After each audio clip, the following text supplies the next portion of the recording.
Hey gang, Pastor Gerard here. I'd like to start off today by asking all of us a question. Is God big enough to handle your situation, no matter what it might be?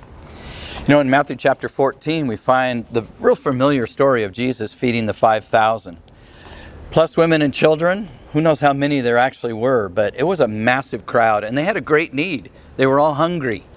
The disciples thought, well, let's just send them away. And in verses 14 through 16 of chapter 14, actually starting in verse 16, it says, Jesus said to them, they don't need to go away. You give them something to eat. And they said to him, we have here only 5 loaves and 2 fish. And he said, bring them to me. Now, as far as the disciples were concerned, how big was God at that moment? Well, he was about the size of 5 loaves and 2 fish. They weren't looking at the fact that the Son of God was right there with them. But I love what Jesus did.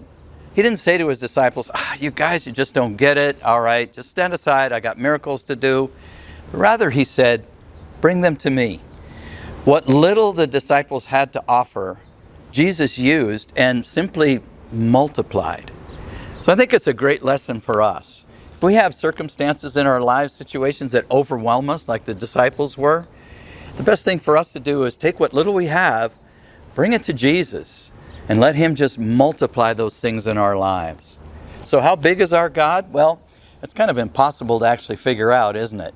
But we can be assured of this. Because of the example we see here, God will always be bigger than your need.